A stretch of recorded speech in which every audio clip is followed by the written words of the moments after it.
Hi అండి, ఎలా ఉన్నారు? మేమైతే బాగున్నామండి. మీరు కూడా బాగుండాలని కోరుకుంటున్నాను. ఈరోజు ఎస్వి వ్లాగ్స్లో వచ్చేసి ఇది సండే వ్లాగ్ అండి.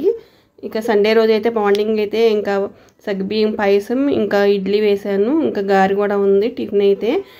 ఈరోజు మా ఇంటికి ఒక గెస్ట్ అయితే వస్తున్నారు, వాళ్ళ మిస్సెస్తో కలిసేసేసి. వీడియో అయితే కంటిన్యూ అవుతుందండి. వీడియో చూసే కంటే ముందు ఒక చిన్న లైక్ అయితే ఇవ్వండి, వీడియోస్ని సపోర్ట్ చేసినట్టు ఉంటుంది. ఇక్కడైతే సగ్గుబియ్యం పాయసంలోకి సేమియా అయితే ఫ్రై చేస్తున్నా అండి. నేతిలో వచ్చేసి ఇక్కడ వచ్చేసి సేమియా పాయసం అండి. ఇంకా మా వారైతే లేరనమాట. చెప్పా కదా గెస్ట్లు అయితే వస్తున్నారని. వాళ్ళు ఎవరో చూద్దరు, వీడియో చూస్తూ ఉండండి. ఇంకా ఆ రోజు వచ్చేసి సండే అండి. ఇంకా సండే రోజు మార్నింగే లేచి ఇంకా ఇంట్లో పని అంతా చేసుకొని ఇంకా పూజ అయితే చేసుకున్నాను. ఇట్లా పూజ అయితే చేసుకున్న తర్వాత ఇంకా వచ్చేసారండి గెస్ట్లు అయితే. ఎవరో కాదు, మన వైటీ ఫ్యామిలీ సభ్యులండి. శ్రీనివాస్ గారు వాళ్ళ మిస్సెస్తో అయితే వచ్చారు. ఇట్లా టిఫిన్స్ అయితే అరేంజ్ చేసామండి. ఇంకా మార్నింగ్ అయితే ఇంకా లంచ్కే రమ్మన్నాము. ఇంకా లంచ్ అయితే వాళ్ళ చుట్టాలు వాళ్ళ రిలేటివ్స్ ఉన్నారంట. ఇంకా వాళ్ళ ఇంటి దగ్గర చేస్తామని చెప్పేసి టిఫిన్స్కి అయితే వస్తామని చెప్పారు. అందుకని చెప్పేసి మార్నింగే టిఫిన్స్కి అయితే రమ్మని చెప్పామన్నమాట. ఇంకా దీప కూడా వచ్చింది, దీపాని కూడా రమ్మన్నాను. ఇంకా దీప వాళ్ళ అబ్బాయి ఇంకా శ్రీనివాస్ గారు ఇంకా ఉదయలక్ష్మి గారండి వాళ్ళ మిస్సెస్, శ్రీనివాస్ గారు వాళ్ళ మిస్సెస్ అనమాట. అనుకోకుండా వచ్చారండి. నాకైతే ఫుల్ హ్యాపీ, అలాగే దీప కూడా ఫుల్ ఖుషీగా ఉంది ఇంకా వాళ్ళనైతే కలిసినందుకు. దీప కూడా మా బెస్ట్ ఫ్రెండ్ అండి. అలాగే శ్రీనివాస్ గారు కూడా ఇంకా వాళ్ళ వైఫ్ కూడా బెస్ట్ ఫ్రెండ్స్ అయితే అయిపోయారు. చక్కగా మాట్లాడారు. ఇంకా మాట్లాడుకుంటూ టిఫిన్స్ చేసాము.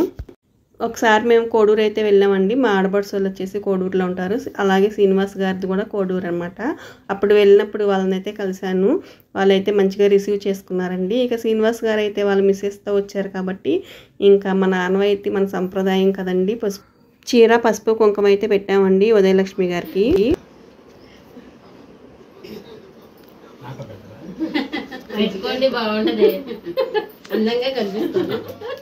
ఒక చిన్న మాట అండి, నా వీడియోస్కి, నా ఛానల్కి నాకు వెన్నంటి ఉండి నడిపించేది దీప అండి. దీప సపోర్టు, ఇలా నా ఛానల్కి సపోర్ట్ చేసే వాళ్ళలో దీప కూడా ఒకటండి.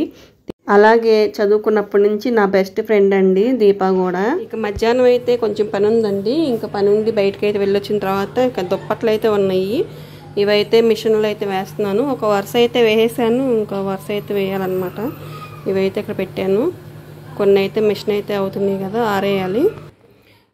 ఈవినింగ్ వచ్చేపటికి కొన్ని గిన్నెలు అయితే ఉన్నాయండి సింక్లో వచ్చేసి, అవి అయితే తోమేసేస్తున్నాను. మార్నింగ్ శ్రీనివాస్ గారు వాళ్ళ మిస్సెస్ అయితే వచ్చారు కదా. మా వారైతే లేరండి. ఆయన ఉంటే ఇంకో లెవెల్లో ఉండేది వాళ్ళకి అరేంజ్మెంట్స్ అనేది. ఆయన అయితే డ్యూటీకి వెళ్ళటంతో మేము చేయగలిగినంత వరకు చేసాము మర్యాద అనేది. వంట అయితే చేయాలండి ఈవినింగ్.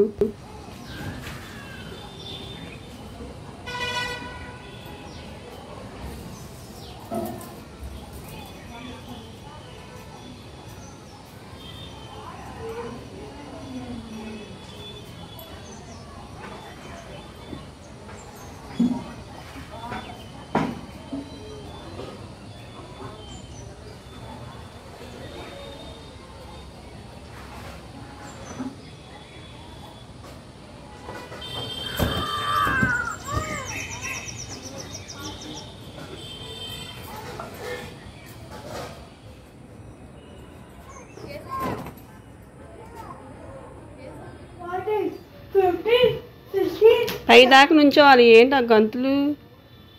పైదాకా నుంచొని కింద కూర్చోవాలి నిదానంగా. అది గుంజీలు తీయటం అంటే. ఓ పైకి కిందకి ఓ గంతులేసి వస్తున్నావు.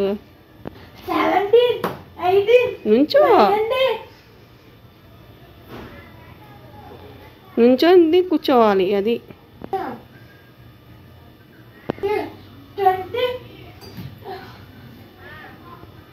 నాయన చూస్తావేంటి పండు? నుంచొని తీయమంటే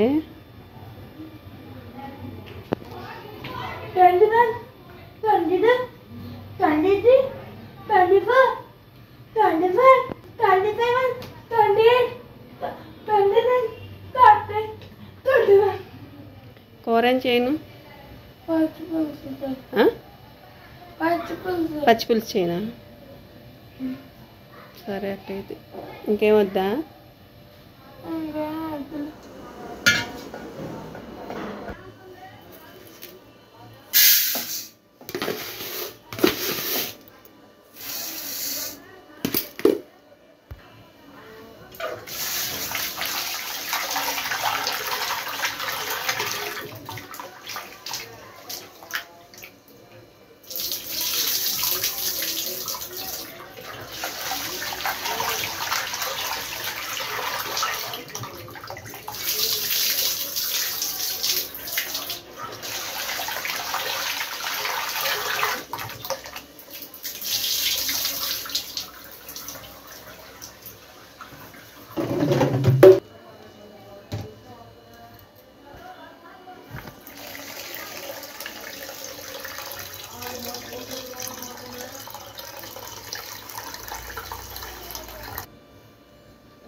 ముందుగా అయితే ఆయిల్ వేసుకోవాలండి. ఆయిల్ వేసుకున్న తర్వాత ఎండుమిరపకాయలు వేసుకొని వేపుకోవాలి. పచ్చిపులుసు అనేది అందరికీ తెలిసిన ప్రాసెస్సే.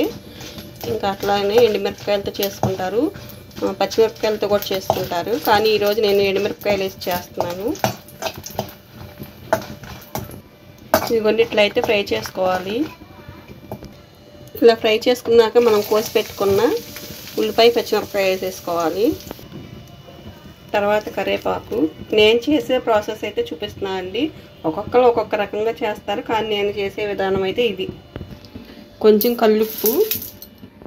నేనైతే బెల్లం వేస్తాను అండి, కొంతమంది బెల్లం వేసుకోరు. నేనైతే బెల్లం వేస్తాను. బెల్లం కూడా ఇప్పుడు వేసేసుకుంటున్నా. మనం ఎంత స్వీట్ తింటే దానికి తగ్గట్టు బెల్లం అయితే వేసుకోవాలి. ఇదైతే కొంచెంసేపు చల్లారాలండి. మనకి ఎండుమిరపకాయలు అయితే వేపుకున్నాం కదా, చల్లారిన తర్వాత మనం వాటిని నలుపుకోవాలన్నమాట, చేతితో పిసకాలి. ఇక్కడ వచ్చేసి చింతపండు అయితే నానబెట్టుకున్నాను పచ్చిపులుసులోకి. ఇట్లా అయితే వేగాలి ఎండుమిరపకాయ. ఇప్పుడు మనం ఇదంతా నలుపుకోవాలి. ఇట్లా నలుపుకోవాలన్నమాట. మిరపకాయ కూడా నలగాలి. ఇదిగోండి ఈ రకంగా అయితే నలుపుకోవాలి. బెల్లం గడ్డలు కూడా చక్కగా కరిగే వరకు కూడా మనం చింతపండు రసం వేస్తాం కదా, చక్కగా కరిగిపోద్దులేండి. ఇప్పుడు దీంట్లోకి మనం పిండి పెట్టుకున్న రసం తీసుకున్నాం కదా, చింతపండు రసం, ఇదైతే వేసుకోవాలి. ఇదే అండి ఇవాళకి వీడియో అయితే. పచ్చిపులుసు అయితే రెడీ అయిపోయినాయి నా స్టైల్లో వచ్చేసి. ఇంకా వేసవకాలం అయితే ఎక్కువగా పచ్చిపులుసుకి ఇంకా కాంబినేషన్ ఆమ్లెట్ ఉంటే చాలండి. సూపర్ అంటే సూపర్గా ఉంటుంది. ఇదే అండి వాళ్ళకి వీడియో అయితే. బాయ్ అండి, బాయ్.